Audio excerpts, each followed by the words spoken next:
As promised, I've got the lovely Alistair Morrell from Cider Is Wine with me in the studio. Alistair, thank you for joining us. Thanks for coming in. My pleasure. It's fabulous to talk about Cider Is Wine. I love it. I love it. And I've been so excited by this. We've had some brilliant prior chats on the phone, and this is sort of, I think we're about to have our perspectives slightly altered. You know, I think there's an opportunity here to invest sort of intellectually in something that perhaps previously us as an audience haven't done. Well, it was a revelation to me, a real eureka moment. You know, I've been in the wine trade, well, all my working life, frankly. And it was only about 4 years ago when I started working for this company, Brandland, just doing some writing, and I tasted the product. Andrea sent me the samples, that I had to take a step back. I had to kind of relearn everything that I thought I once knew, which was really weird. And so wine is, you know, as taught by WSET and both sort of the schools that we will have come up throughout the wine trade over the years, you know, wine is made from grapes, right? You know, that's the perspective. That's what I thought, and that's what I was taught as well back in the day. But in actual fact, if we pull the focus puller back a little bit and we take the Cambridge English Dictionary example of a definition of wine, it is actually an alcoholic drink made from any fruit or flowers. Amazing. And if you go to China today and you ask for wine, you'll be asked, which fruit do you want your wine to come from? So actually, you know, we've actually got a very Europeanized view of what wine is, and with a broader perspective, it opens our world. There's a whole new world of flavor, taste, and experience to explore here, and that's what I found totally fascinating. And that, so that kind of narrow perspective, I suppose, we're all going down. Do you think that's been reinforced by the cider market? What I think of as cider, perhaps my history of drinking cider probably precedes almost any other alcoholic drink. Absolutely. And, you know, and was, volume. Yeah, I mean, absolutely. Pints at the bar, you know, who falls over first on a Friday night, that sort of thing. Absolutely.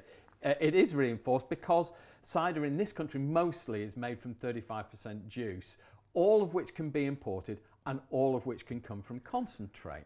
Now, you just have to think about that because there's a lot in there in actual fact.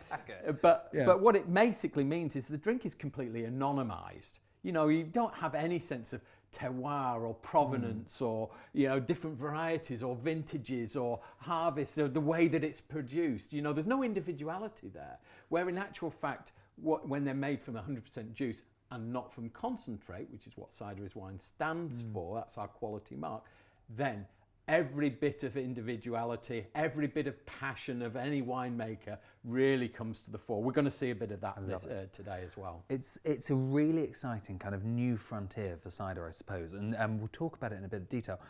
We've got three that we're going to taste through. We've got Sassy. So the first one here is Sassy's zero dosage kind of vintage version, the top of Sassy's range. Sassy are, you know, Normandy ciders, but they are Xavier and the team are wanting to sort of innovate within that space and make it more modern and fun, quite stripped back labels. This is the most sort of traditional label, if you like, and that's not very traditional at all.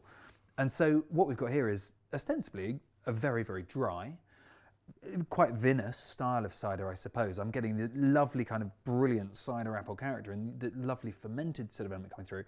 But the sensation that's kind of lingering and lasting with me here is both acidity and tannin. There's a real grip, there's texture. And this is what demarcates the slight difference in profile to grape wines. Every cider has tannin and acidity because they go through a different process. We start from a slightly different place. Grapes, you separate out the juice from the skins early on by crushing and destemming. With cider and apples and pears, then actually you get the whole lot in, and so you always end up with some tannin and acidity. Typically double the amount of acidity that you get in a bottle of wine. Now that's key. So double the amount of acidity. Yeah. You know, broadly speaking, which sounds colossal. But then I suppose is then offset by the spectrum of sugars and you know, a balancing element goes on. Absolutely, and one of the lovely aspect of these is that there's always a certain amount of natural fructose residual sugar in them. So this is balancing out the tannins and the acidity. I mean, some are drier, and some are sweeter. It depends where you pitch yourself on the scale, but they always have some of that element to them. I'm a big fan of orange wines, and in general as a style. And I think that as a movement's been quite interesting, at least for kind of making conversation. And there have been points in my journey with orange wines where lots of people said, that's so cidery, that's ridiculously cidery.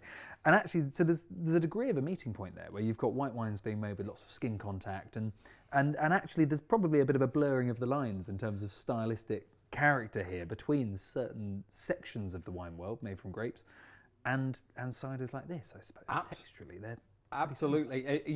That's exactly the way that I see it. Overlapping circles of where cider meets wine, wine meets cider. And let's be clear, we're not trying to turn cider into wine. No. What we're proposing here is that these ciders, made from 100% juice, not from concentrate, deserve our appreciation and respect every bit as much as any fine wine.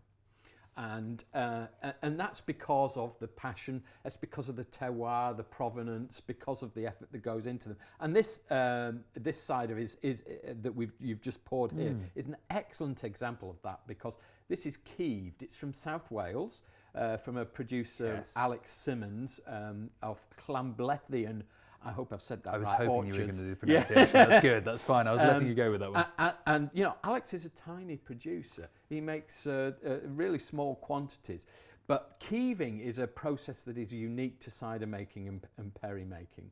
Tell me about it. Because there's a character and an aroma there. It's a much more lifted cider than, it's more perfumed and it's brighter than the sassy we've got there. Tell me about keeving. What's keeving? So keeving takes the juice of your cider making apples and it grows a level of pectin on the surface of the cider. Now this deprives it of the nutrients that it needs to fuel the fermentation, and as a result you end up with a richer colour. You can see that immediately here, that deeper golden sort of peachy colour.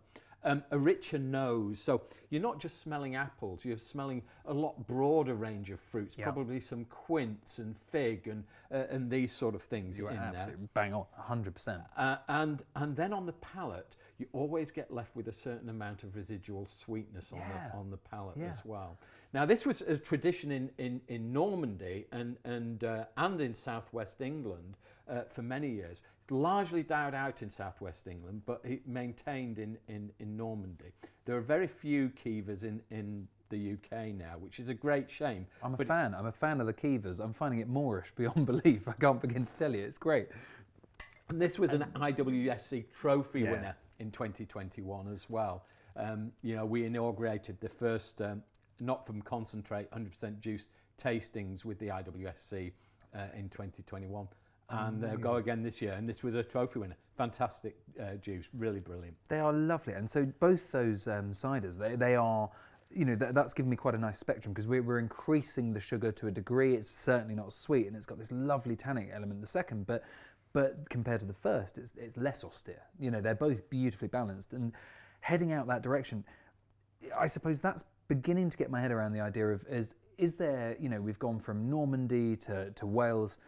The central point of wine, grape wine as we know it, is terroir, right? This concept of place, this concept of both the geography and the microclimate around it, and the culture, crucially, that builds on that, defining a unique style. Does cider carry that element?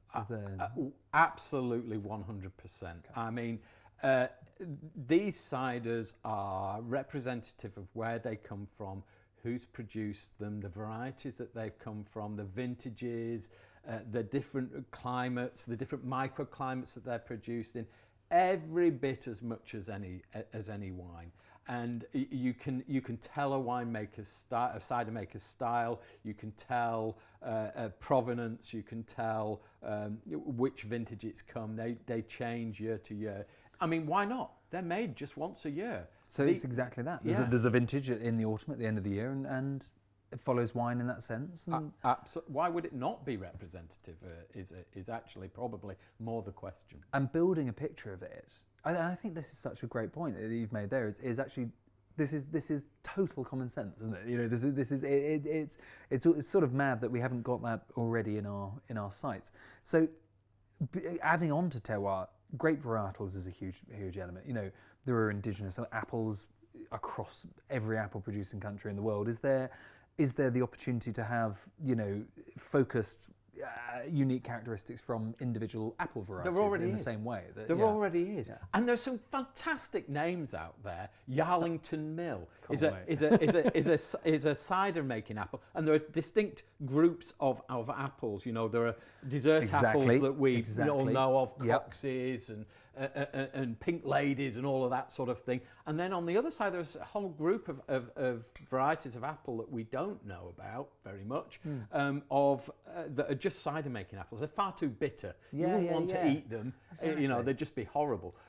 But there's all of these, but they're great for cider making. I love it. Great for cider making. And there's the potential in the number of those around the world to rival what we do with wine? Is there, you know, there's enough variety to throw yourself into for a lifetime and get stuck in? There are 10,000 grape varieties in the world. About 1,000 of them are produced commercially.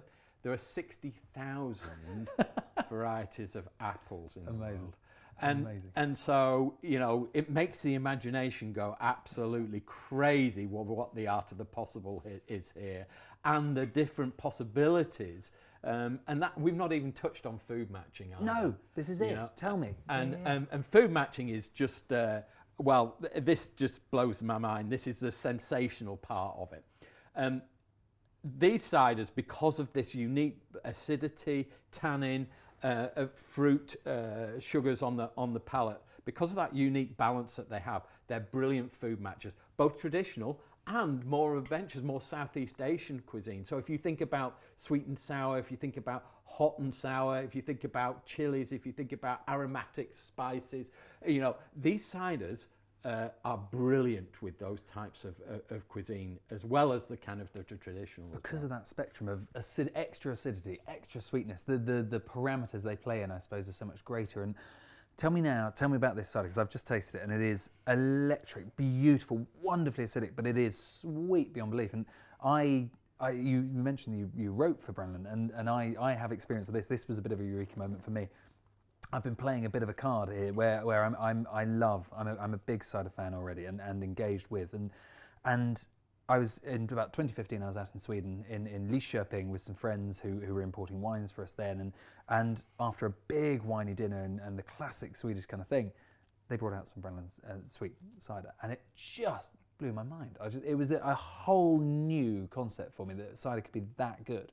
And they are just phenomenal. I mean, what Andreas has done with this in the 10 years or so that he's been making ice cider is extraordinary. Ice cider, just to be clear, is made from the frozen juice, in this instance, of apples, frozen outside, so naturally cold is what we say. Yeah.